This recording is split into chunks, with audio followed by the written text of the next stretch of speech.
The M14 rifle, 7.62 millimeter, is a lightweight shoulder weapon. It is somewhat similar to the M1 rifle in functioning and appearance, but with additional characteristics of other small arms. The M14 rifle is designed for both full automatic and semi-automatic fire. In semi-automatic fire, each squeeze of the trigger fires one round. By turning the selector to full automatic, fire is continuous as long as the trigger is held back and there are rounds in the magazine. One of the objectives in developing the M14 was to provide a weapon which would use the 7.62 millimeter ammunition, standardized for small arms by the NATO nations. The 7.62 millimeter cartridge is 1/2 inch shorter and 12% lighter than the familiar caliber 30 M1 rifle cartridge, but due to an improved propellant powder, it has the same ballistics. The M14 rifle has many of the characteristics of several older weapons. They are the M1 rifle, the previous standard of the United States Army since World War II,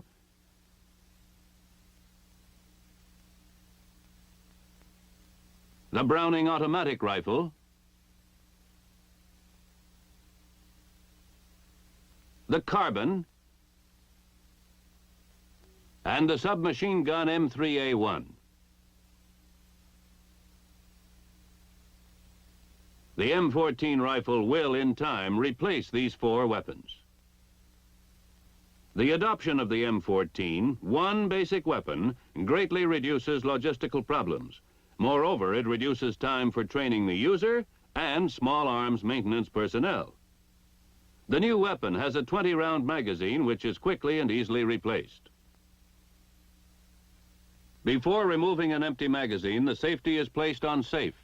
The empty magazine is removed and a loaded magazine is snapped into place so that it is engaged by the rear of the operating rod spring guide and the magazine latch. Now allow the operating rod spring to force the operating rod forward, carrying the bolt with it, to chamber the first round and lock the bolt. The rifle is now cocked and ready to fire when the safety is off.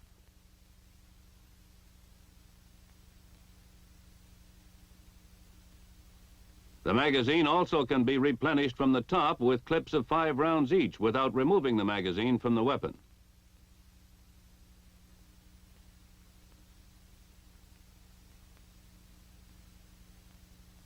To speed up the loading operation for continued firing, the bolt is held to the rear automatically for reloading after the last round in the magazine is fired. This is accomplished by the upward pressure of the magazine follower, forcing the bolt lock into position in front of the bolt. This holds the bolt to the rear while the change of magazine takes place. By pulling slightly to the rear on the operating rod, the rifleman allows the bolt lock spring to expand, pivoting the bolt lock out from in front of the bolt. This also releases the operating rod. As the operating rod is released, it is driven forward by the expanding operating rod spring, taking the bolt with it. The bolt strips the first round from the magazine for chambering.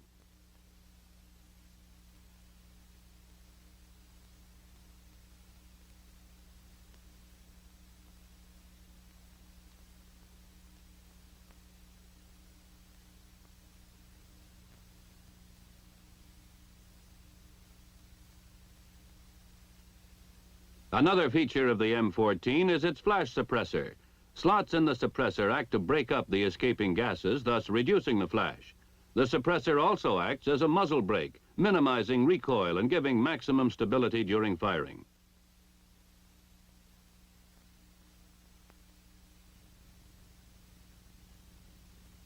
This is the way the flash suppressor works. Gas strikes the wide bottom rib of the flash suppressor and exerts downward pressure to keep the rifle stable during firing.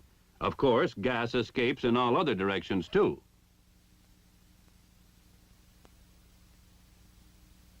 When the propellant gas hits the front of the slots, it tends to pull the weapon forward, reducing recoil.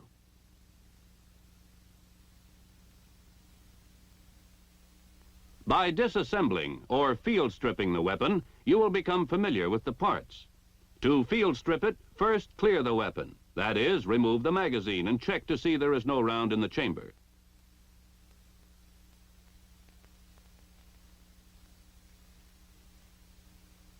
Put the safety in the safe position. Turn the rifle upside down with the muzzle pointing to your left. To remove the firing mechanism, grasp the rear of the trigger guard and pull to your right and pry upward. Then swing up the trigger guard and lift out the firing mechanism. Separate the stock from the receiver by placing your left hand on the gas cylinder and lifting upward on the butt of the stock.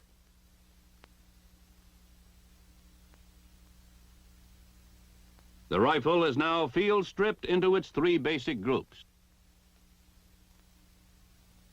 The firing mechanism assembly, the stock group, and the barrel and receiver group. To further disassemble the weapon into individual parts, turn the barrel and receiver group on its side with the connector assembly up. To release the connector assembly, press forward on it with the right thumb until the forward end can be lifted off the connector lock. Rotate the connector assembly clockwise until the slot at the rear end is aligned with the elongated stud on the sear release. Then slightly lower the front end of the connector and lift it from the sear release.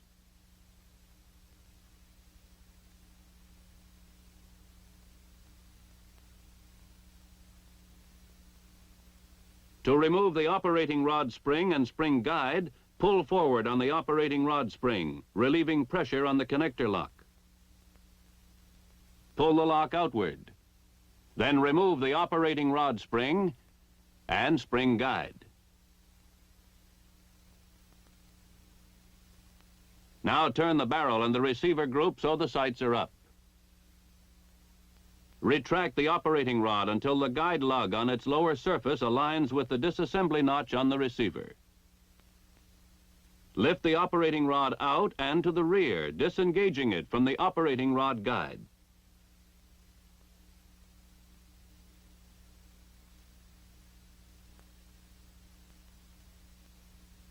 Then, to remove the bolt group, grasp it by the roller, and while sliding it forward, lift it upward and outward to the right front with a slight rotating motion. The barrel and receiver group is now field stripped into the connector assembly, the operating rod spring and guide, the operating rod, and the bolt. These basic groups may be further disassembled if required. The rifle is assembled by reversing the procedure. After reassembly, the rifle should be hand-operated without ammunition to check for freedom of action of the components.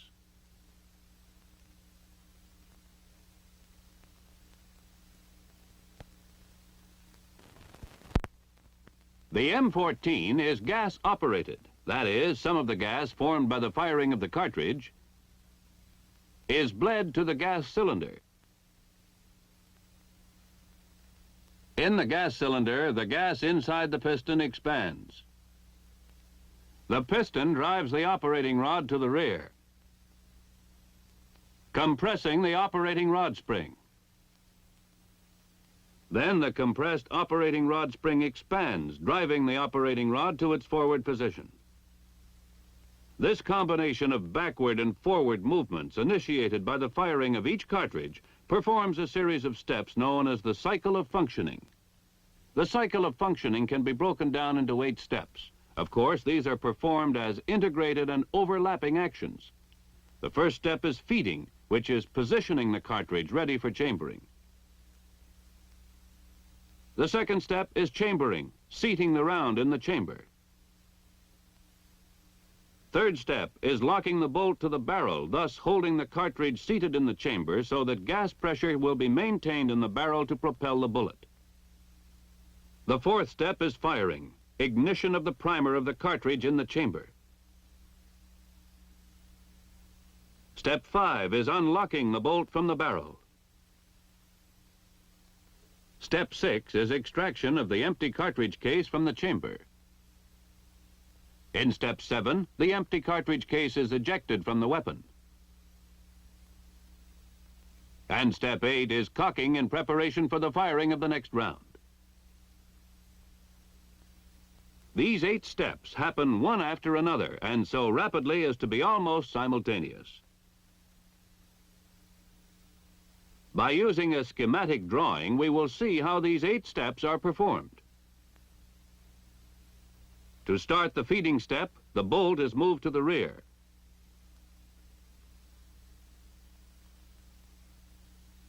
A cartridge from the magazine is fed into position for chambering by the spring-loaded follower in the bottom of the magazine.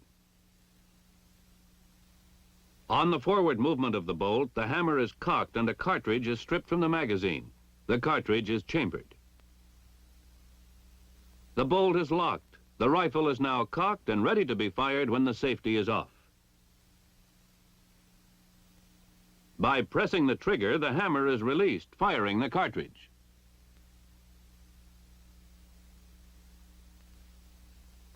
Part of the propelling gas escapes to the gas cylinder.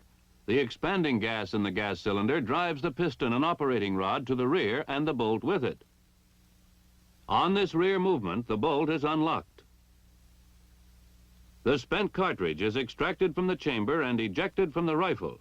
At the same time, the hammer is again cocked and the cycle ready to start over. Now, let us see in greater detail how the 8 functions or steps are performed.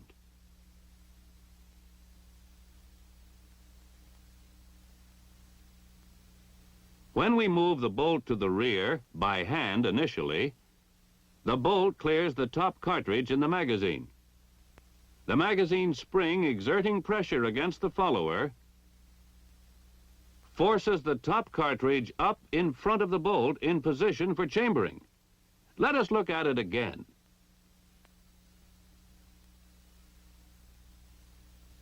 When the bolt is moved to the rear, the bolt rotates. Rotation of the bolt during unlocking cams the hammer slightly rearward. It also moves the firing pin rearward as the firing pin tang contacts the camming surface on the bridge of the receiver.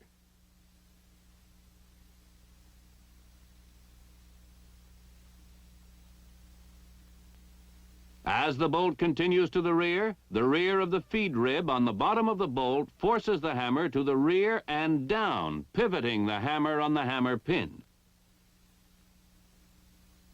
The bolt continues rearward, riding over the hammer. The bolt is now driven forward by the expansion of the compressed operating rod spring. The bolt strips the topmost cartridge from the magazine. The cartridge is deflected upward by the feed ramp in the lower rear of the chamber and forced into the chamber. Also, on the forward movement of the bolt, the extractor on the bolt face is forced outward by the rim of the cartridge. When the face of the bolt comes against the head of the cartridge, the extractor spring expands, and the lip of the extractor engages the extracting groove of the cartridge. Finally, the bolt is locked. Locking of the bolt is accomplished by the rear of the camming surface in the hump of the operating rod. The camming surface contacts the anti-friction roller on the locking lug and rotates the bolt clockwise. By the clockwise rotation, the locking lugs on the bolt are forced into the locking recess of the receiver. Meanwhile, the firing pin tang is aligned with the notch in the bridge of the receiver. The operating rod continues its forward movement for 3/8 of an inch. During chambering and locking, the operating rod is repositioning the gas piston.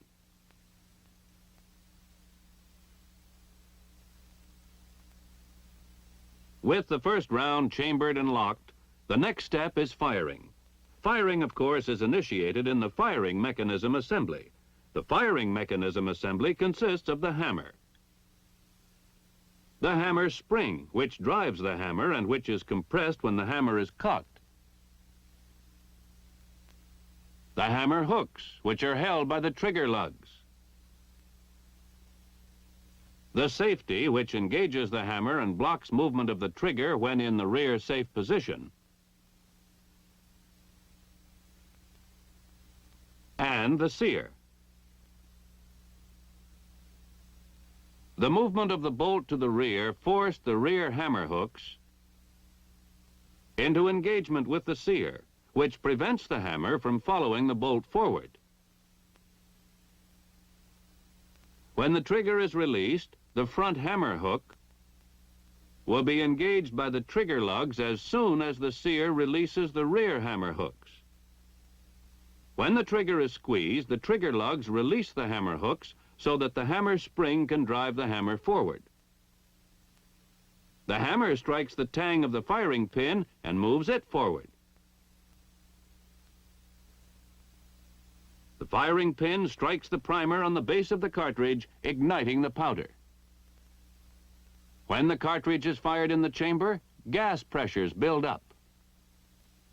And a gas pressure of 50,000 pounds per square inch is exerted in every direction. It cannot escape to the rear because the locked bolt holds the case in the chamber, and the brass case is expanded against the chamber walls, effectively sealing the chamber. The gas can only escape by propelling the bullet out through the muzzle of the rifle.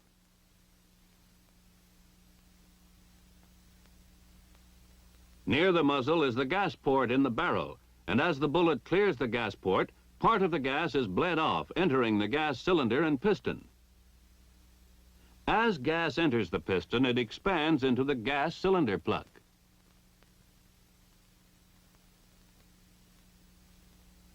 Continued expansion of gas builds up a pressure which forces the gas piston to the rear. The initial rearward movement of the piston shuts off the barrel gas port. The pressure exerted against the piston drives it to the rear 1 1/2 inches.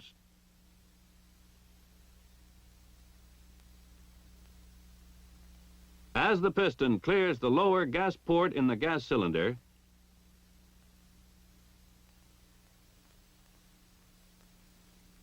the gas pressure instantly vents to the open air, removing all driving force from the piston. During the 1 1/2 inch movement of the piston rearward, the piston is forcing the operating rod to the rear. After completion of piston travel, the force of inertia causes the operating rod to continue to the rear until the termination of recoil. Recoil ends when the shoulder of the operating rod contacts the front end of the receiver. The operating rod spring now expands and forces the operating rod forward in preparation for firing of the next round. In the forward movement, the front end of the operating rod repositions the gas piston, which comes to rest against the gas cylinder plug. To see how unlocking was accomplished, we will repeat the action. When the operating rod moved rearward, it accomplished several things, the first of which was the unlocking of the bolt.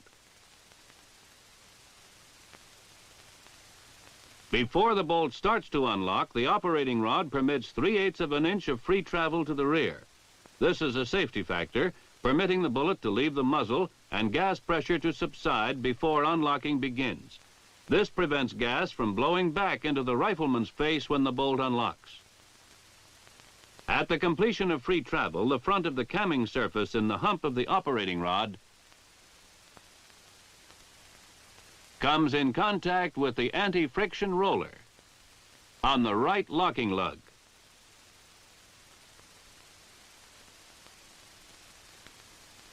This rotates the bolt counterclockwise, forcing the locking lug on the bolt out of the locking recess in the receiver and unlocking the bolt.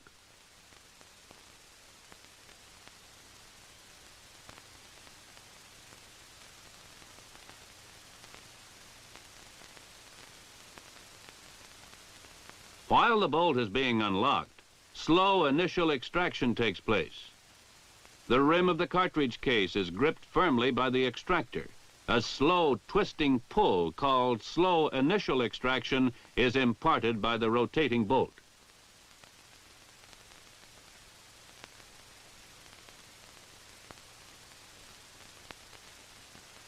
Remember that at the moment the cartridge was fired, gas pressure of 50,000 pounds per square inch expanded the brass cartridge case tight against the chamber walls. It also forced the head of the cartridge case against the face of the bolt.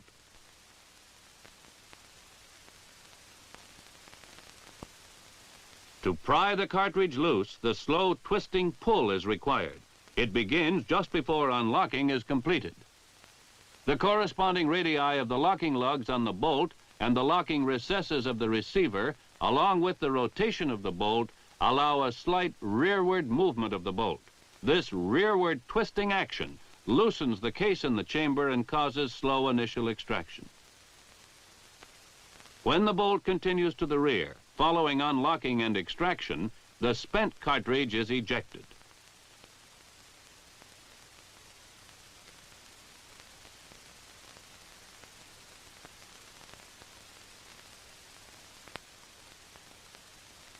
This is the ejector in the face of the bolt.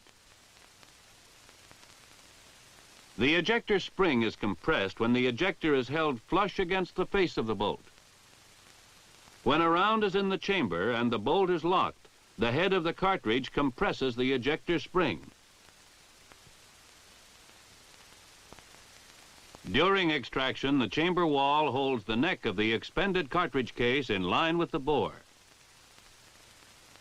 But when the neck of the cartridge case clears the chamber, the ejector spring is allowed to expand. The ejector forces the empty cartridge case to pivot about the extractor, ejecting it from the rifle.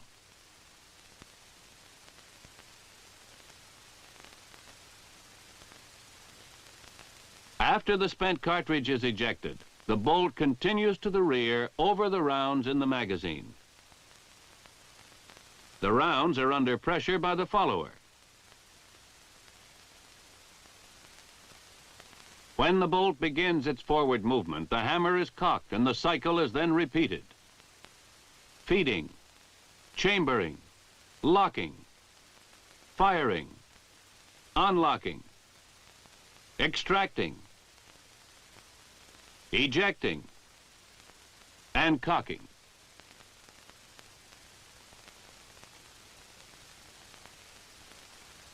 The cycle of functioning we have demonstrated is the same whether firing is semi-automatic or full automatic. In semi-automatic fire, the trigger must be released each time before another round can be fired.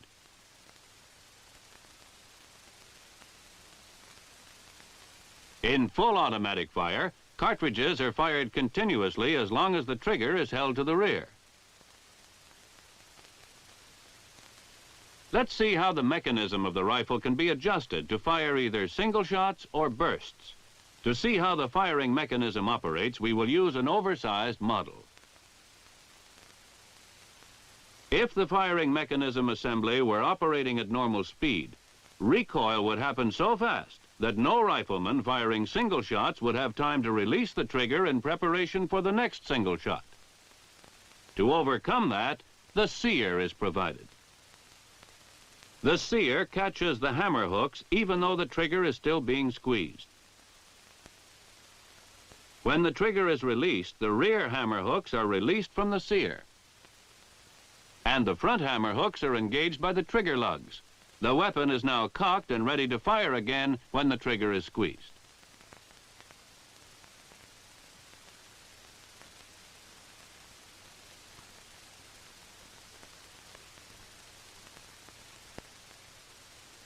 To achieve full automatic fire, there must be some way to trip the sear after the bolt is fully locked, while the trigger is being held back.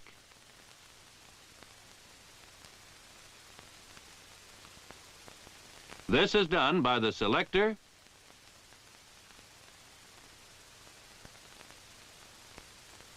the sear release, and the connector assembly. The selector sets the mechanism for either semi-automatic or full automatic fire. When the selector is set in the full automatic position, the connector forces the sear release to trip the sear. In the last 1/8 of an inch of forward movement of the operating rod, the rifle will continue to fire automatically as long as the rifleman holds the trigger to the rear. When the trigger is released, the front hammer hooks are engaged by the trigger lugs on the next rearward movement of the hammer, and the weapon ceases firing. M14 rifles equipped for full automatic fire have a selector marked A. To fire full automatic, the rifleman turns the selector so that the letter A faces him. By pressing in on the selector and giving it half a turn so that the letter A is away from him, he sets it for semi-automatic fire. When turning the selector to semi-automatic, the movement of the selector rotates the sear release forward on an eccentric shaft approximately 1/8 of an inch, so that it cannot trip the sear. It causes the connector assembly to move far enough forward so there is no contact between the operating rod and the hook of the connector assembly.